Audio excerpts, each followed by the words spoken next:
Asif Zardari stage سے اتر کر آئے اور کہا کہ روکو اسے پاگل کو، مار دیں گے اسے، مار دیں گے، مگر وہ مسکرا رہی تھی کھڑی ہوئی۔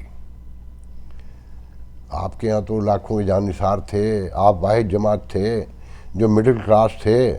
وہ عمر چیمہ اور اعزاز سید بیٹھ کر کہہ رہے تھے کہ یہ وہ واحد جماعت تھی جس میں میری اور آپ کی گنجائش تھی۔ ہاں بلا شبہ اس میں کوئی شک نہیں ہے، مگر ارلی اسٹیج پہ ہی اسٹیبلشمنٹ کے لوگ گھس چکے تھے۔ اس سیکیورٹی اسٹیٹ میں کسی کو اجازت نہیں ہے، کوئی جمہوریت نہیں ہے، کوئی عوامی امنگوں کے مطابق کام نہیں ہو سکتا۔ جو میدان میں آئے گا آپ کو لے کر بھی وہی آئے تھے، آپ ان سے بٹریڈ کرنا چاہتے تھے۔ اور مشرف کے پورے دور میں آپ ان سے ملے رہے، اس سے پہلے بھی جب جو اقتدار میں آتا ہے انہی کے ساتھ مل کر آتا ہے۔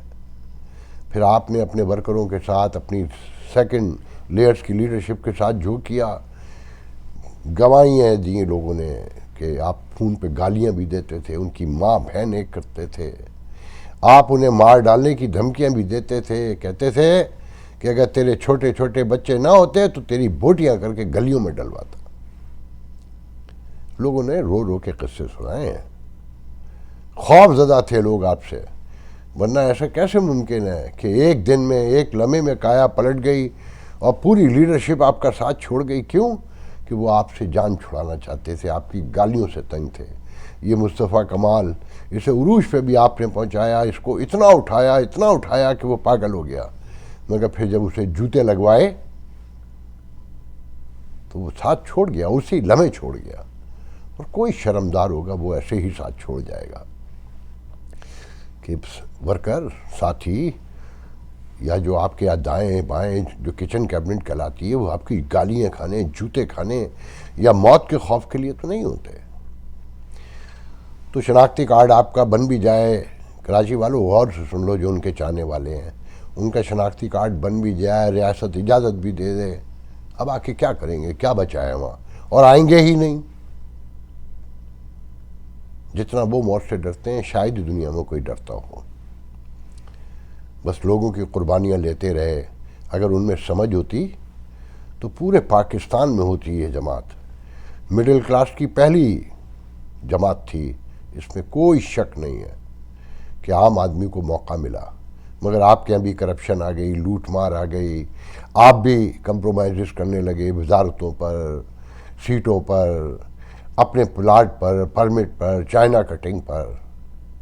آپ مانے نہ مانے، جو سچ ہے وہ تاریخ بیان کرتی رہے گی، دیوانہ ہی کہیں کوئی، مگر سب کو پتہ ہے کہ یہی سچ ہے کہ آپ ذہنی توازن بھی کھو بیٹھے تھے، آپ نے علاج کرانا بھی مناسب نہیں سمجھا، اور آپ کا ذہنی توازن کھونا کوئی غیر فطری بات نہیں تھی کہ ایک مڈل کلاس کا آدمی جو اقتدار دلاتا ہے، اقتدار سے اتارتا ہے، گورنر بناتا ہے، جب چاہے اتار سکتا ہے، مگر وہ ایک کمرے میں بند تھا کیونکہ وہ خوف زدہ تھا۔ اگر وہ طے کر لیتا کہ موت زندگی اللہ کے ہاتھ میں ہے اور ایک دن آنی ہے، وہ کہتے ہیں نا کہ وہ اگلا موڑ جدائی کا اسے آنا ہے وہ تو آئے گا، وہ اگلا موڑ جدائی کا اسے آنا ہے وہ تو آئے گا، مگر آج تو اپنی راہوں میں بے مثل چمن آ رہی ہے۔ تو بہرحال دیکھتے ہیں کیا ہوتا ہے فیوچر میں۔ پھر ایک ٹی وی پہ دیکھا کہ ایک باپ جعفر آباد سے اپنے بچے لے کر آیا ہے، کہتا ہے کہ اتنے پیسے بھی نہیں ہوتے کہ اپنے بچے کی کبھی کوئی خواہش بھی پوری کر سکیں، دل گھٹ کر رہ جاتا ہے، سانس رک جاتی ہے آنکھوں میں اس کے آنسو سے جب وہ یہ کہہ رہا تھا کہ بچے تو بچے ہیں نا، خواہشات کرتے ہیں، روٹی کے پیسے نہیں ہوتے تو ان کی پسند کی چیزیں، ان کے کھلونے، ان کی خواہشات، کہ لاڈلا کھیلن کو مانگے چاند، ان کے لیے تو کینڈی بھی چاندی ہے نا۔ اس ریاست میں جتنا ظلم ہوا ہے کبھی ان کو جمع کریں نا اور غور کریں تو آنسو تھمتے نہیں ہیں، مگر جن کے پیٹ بھرے ہوئے ہوں، جن کی روٹیاں لگی ہوئی ہوں، اب نتیجہ بھی دیکھ رہے ہیں نا کہ ریاست تماشا بن کے رہ گئی ہے۔ کبھی کچھ سوچ سکتا تھا کہ پرائم منسٹر ہاؤس سے ایک دن میں دو آڈیو لیک ہو جائیں؟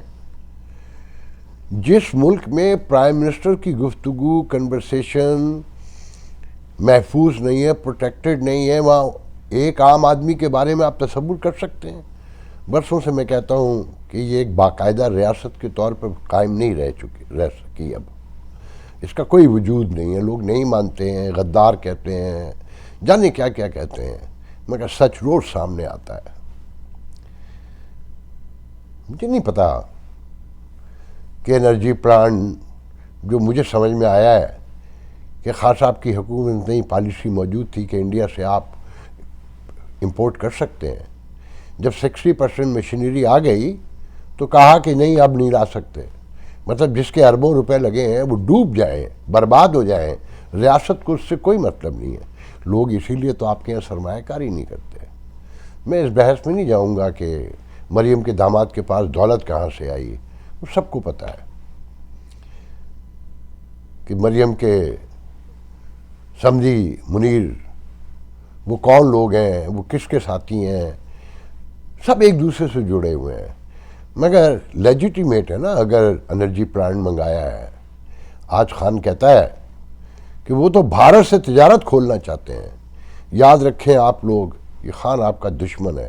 اگر بھارت سے تجارت نہیں کھلی، جو آنے والے دن ہیں، جو سیلاب کی تباہ کاریاں ہیں اور جو آنے والے دنوں میں تباہیاں آنے والی ہیں، اگر بھارت سے آپ کی تجارت بھی اگر نہیں کھل سکی تو آپ بھوک سے مریں گے، بھوک سے۔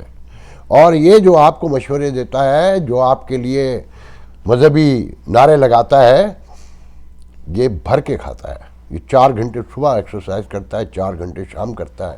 اس کے لیے دبئی سے بھی آ جاتا ہے، انگلینڈ سے بھی آ جاتا ہے، یہ گولڈ اسمتھ کا خاندان بھی اس کو بھیجتا ہے آپ کے لیے۔ یہ ساری پالیسیاں آپ کو دکھاتا ہے۔ آج کرک میں جو اس نے تقریر کی نا، وہ طالبان کی سپورٹ کی تقریر تھی۔ ایسا لگتا ہے کہ پی ٹی آئی طالبان کا پولیٹیکل ونگ ہے، اور جو کچھ ہو رہا ہے کے پی کے میں خان کی مرضی سے ہو رہا ہے۔ وہ بھتہ لے رہے ہیں، وہ اسلام آباد کے دروازے پہ آ کر بیٹھ گئے ہیں، اور کے پی کے حکومت بول کر نہیں دیتی، بلکہ صفائیاں پیش کرتی ہے کہ وہ تو طالبان نہیں ہیں، وہ تو ان کے گزرے لوگ ہیں، ٹوٹے ہوئے لوگ ہیں، اکا دکا ہیں، اور زمینی حقائق کچھ اور ہیں۔ وہ کہتا ہے کہ آپ کو دنیا کی لیڈرشپ کرنی ہے، آپ کو دنیا کی امامت کرنی ہے۔ یہ خواب کون دکھاتا ہے اور کب سے دکھا رہا ہے؟ یہ زید حامد، یہ اوریہ مقبول جان، یہ طالبان، یہ اس طرح کے لوگ ہی آپ کو دنیا کی امامت کا خواب دکھاتے ہیں نا۔ تلوار سے یا چھری چاقو سے یا شلوار باندھ لینے سے یا گھٹنوں پر جانماز چڑھا لینے سے دنیا کی امامت نہیں ملتی۔ دنیا کی امامت کے طریقے قرآن میں درج ہیں کہ تمہاری ایفرٹ، تمہاری محنت، تمہاری ایمانداری، تمہاری صلہ رحمی، صلہ جوئی، یہ تمہیں آگے لے کے جاتی ہے۔ علم، تعلیم، کہ چائنا تک جاؤ۔ آپ کے علم کیا ہے کہ رحمت العالمین اتھارٹی بند کر دی شہباز شریف میں، ہم آ کے پھر کھولیں گے۔ مطلب وہی سارے خواب ایک جیسے جو طالبان دکھاتے ہیں۔ حضور کی زندگی کون نہیں جانتا؟ جو مسلمان ہے اس نے نہیں پڑھی ہے کیا؟ اسے نہیں پتا کہ آخری خطبہ کیا تھا کہ اے لوگو، تم میں کوئی کالا نہیں ہے، کوئی گورا نہیں ہے، کوئی چھوٹا نہیں ہے، کوئی بڑا نہیں ہے، تم میں بڑا وہ ہے جس کا تقوی بڑا ہے۔ اور تقوی کو پڑھ کر دیکھیں، تقوی روزہ نماز نہیں ہے، لوگوں سے محبت ہے، ان کے مسائل سے دلچسپی ہے، اس کو حل کرنے میں دلچسپی ہے، یہ ہے تقوی۔ یہ کس نے نہیں پڑھا؟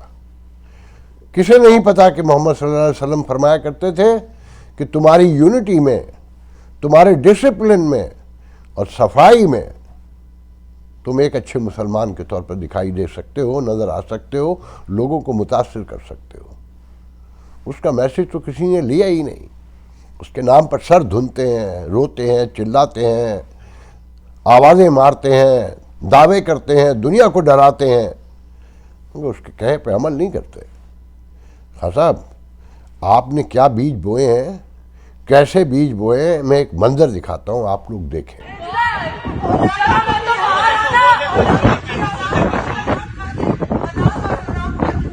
میری وجہ سے کتنے لوگ یہاں پہ پریشان ہو رہے ہیں، شرم تو آتی نہیں